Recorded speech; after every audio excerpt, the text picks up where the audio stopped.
midnight here, March 30th. Well, 31st now, but what we've got going on here is we're spraying, man. We're spraying. We're getting ready for spring food plots. We've got everything going on out here. As you can see, this is a patch of clover that has burned up. We had unexpected hot heats here in Oklahoma, 90 degrees in March. Absolutely insane. It's burned up a lot of the perennial clovers. We still have a few annuals left. Not enough to make a food plot. So what we did is we came in here last minute, Hail Mary. We've got some rain coming in tomorrow and the next day, or the next week, but it starts tomorrow. And we went ahead and we sprayed it all down. We killed all the grasses out of it. There's some leftover oats and rye from the fall plot in here, but we killed the rest of it out. And what we're going to do is we're going to go ahead and do something that we've never done before, and we're going to seed in some crabgrass. Yes, I said it, crabgrass. I've been spraying it out of my food plots for years, but here's the deal. It's highly palatable to deer 12 months out of the year, essentially 12 months out of the year. And worst case scenario, you get a bad drought. If they take, man, those things still produce you 12% protein. And they're absolutely great. Look, here's some crabgrass that we had sprayed out previously. But we're going to come in with all crabgrass. We're going to put it all in. Everything in here. If we have a dry summer, I've got one deer I'm chasing. I need the food to stay. Number one priority, small farm, going against big farms, surrounded by big farms. I need my food to stay. If their food goes, oh well, they have 5,000 acres and they're going to plant it all and deer are going to come back. We've got 100 acres here. And so what we're going to do is we're going to plant it. We're going to plant it right the first time, and we're going to try to have food here for as much of the year as we can. And in the past years, that has been huge gap months in the summer just because we have extreme heat here in the south. Nothing works. Clovers burn out. Chicory burns out. Alfalfa, it burns out. And even alfalfa for most, like right now I'm planting 7 acres. Alfalfa would have cost me probably $1,200 in seed for 7 acres. Absolutely astronomical amount of price that you have to pay to get into an alfalfa field. It's great when you have it. Great when you have it. Excuse me, sorry, y'all. It is great when you have it, but man, it is not a beginner's food plot. It's high dollar. It's overgrazed.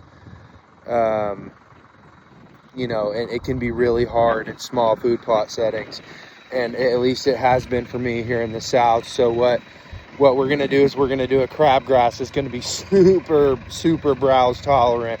And during the early spring, right now when they're getting their antlers and does are about to go into fawn, they're going to need the milk. Early summer, late spring, it's going to be killer because that stuff is going to pull almost 33% palatable protein to that deer. And that is fantastic. It's fantastic for their rumen. It's fantastic for their digestion. It's great for many things. So, what is seen as a no good crop, typically we're going to try to put it in as a crop special. It's coming up. I see a couple of, awesome guys out there that are, they're going to try it out that are in the south, and we'll see, but we're going to get it in. We've got a big kind of turkey foot shape. I wouldn't even really say that. I'm sitting in an acre and we fork off. There's an acre fork that cuts this way through the bluegrass or the big blue stem. There's big blue stem here, and that is all dead from last year. That's going to be all soybean and German millet this year. Another really heavy drought browse tolerant plot. And so what we got sliding off the back of our spot, is going to be a really big ag field. that I'm going to put in. It's going to be right at about, I say really big, but in a food plot setting for me, not a farmer by any means. I'm running a 65 horse tractor, nothing special. Not big, it's not open top. But we're going to be running 25 acres of soybeans and German brown top millet, and we're also going to be mixing as much clover in that as possible at the bottom. It's going to try to hold moisture, and that's kind of our game plan here. We've got a 30-acre grain to green transition here on this property. We keep it pretty simple. We're going to have a north line. Baiting is legal in Oklahoma, so we have a protein feeder and a water trough at the north end, and a protein feeder and a water trough at the south end, way down there through, and we've got it all cross section. If you're hunting the north end and the deer at the south end, if you hit a rattle or a grunt, that buck is going to have to come into this food plot because of the way that the screening and stuff is planted. He's going to have to come into this food plot to check it out, and that is hopefully what's going to make his mistake. I said earlier in the video that I am after one specific deer. That deer is a absolute giant to a Texan like me. Someone like Lee Ellis with Seek One, maybe not. I mean, I still believe he would think it's a big deer, but maybe not. But those guys. But to me, this is a grand deer. I have his left shed. Yes, I have his left shed. And his left shed comes in at 77 inches, 76 and 7/8 inches. And so if he matches other side, and I do believe that to be his small side, but if his other side matches and he's 20 inches wide, he's a mid 170s 10 typical, and he's absolutely gorgeous. I'll drop some videos or some pictures right here of everything that's going on. Y'all stay tuned. We'll get some daytime videos when this comes up, and I'll keep y'all updated. Let's get after that 10 point.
As y'all can see, that crabgrass just makes a beautiful set of forage for them. And the good thing is it only needs like 5-6 inches of rain throughout a growing season. So in the south you get 10-11 months, sometimes even 12 months depending on your location, of forage.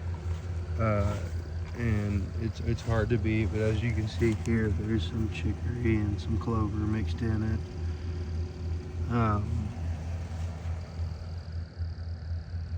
But yeah, that's the plot. I mean, this thing is putting down some food. It stretches up. I mean, like I said, this thing's 7 acres. It bends up back around behind the car.